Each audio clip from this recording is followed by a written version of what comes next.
ক্ষুধা আর অভাবের স্মৃতি থেকেই জন্ম নিয়েছিল এক অসম্ভব স্বপ্ন, যে স্বপ্ন আজ বিশ্বের সবচেয়ে দামি চালের স্বীকৃতি পেয়েছে। জাপানের টয়ো রাইস কর্পোরেশনের তৈরি কিনমেমাই প্রিমিয়াম নামের এই চাল কেবল স্বাদ বা সুগন্ধের কারণে নয়, বরং এর আভিজাত্য ও আকাশচুম্বী দামের জন্যই বিশ্বজুড়ে কৌতূহলের কেন্দ্রে। 2016 সালে গিনেস ওয়ার্ল্ড রেকর্ডসে বিশ্বের সবচেয়ে দামি চাল হিসেবে নাম লেখায় কিনমেমাই প্রিমিয়াম। 1 কেজি চালের দাম $100-এরও বেশি, বাংলাদেশি মুদ্রায় 12,000 টাকারও বেশি।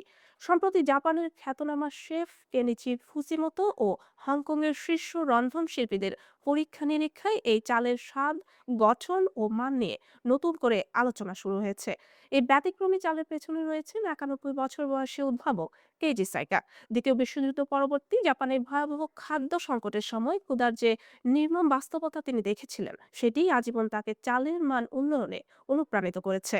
সাইগার ভাষায় এই প্রকল্পের লক্ষ্য কখনোই কেবল বিলাসিতা ছিল না, বরং জাপানিজ চালের ঐতিহ্যকে বিশ্ব দরবারে তুলে ধরা এবং কৃষকদের উন্নত মানের ফসল উৎপাদনে উৎসাহিত করাই ছিল মূল উদ্দেশ্য। প্রতি বছর প্রায় 5,000 জাতের চাল থেকে কঠোর বাছাই প্রক্রিয়ার মাধ্যমে মাত্র 4 থেকে 6টি সেরা জাত নির্বাচন করা হয়। এরপর অত্যন্ত জটিল ও সময় সাপেক্ষ প্রক্রিয়ায় তৈরি হয় এই প্রিমিয়াম ব্লেন্ড।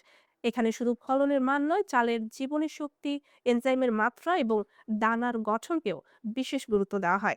কয়েক মাস ধরে চালকে পরিপক্ক করার পরেই তার স্বাদে আসে গভীরতা ও ভারসাম্য। বছরে মাত্র 1,000 বক্স উৎপাদিত হয় কিনমেমাই প্রিমিয়াম। বাজারে এলে এই মুহূর্তে তা বিক্রি হয়ে যায়। প্রতিটি দানা যেন একটি হীরার মতো। রান্নার পর উজ্জ্বলতা আর আলাদা আলাদা দানার সৌন্দর্যই এর বড় বৈশিষ্ট্য। শেফ কেনিচি ফুজিমোতো বলেন, এই চাল রান্নার পর প্রতিটি দানা আলাদাভাবে থাকে, অথচ মুখে দিলে মোলায়েমভাবে ভেঙে যায়। সুগন্ধ তীব্র নয়, বরং পরিমিত ও ভারসাম্যপূর্ণ।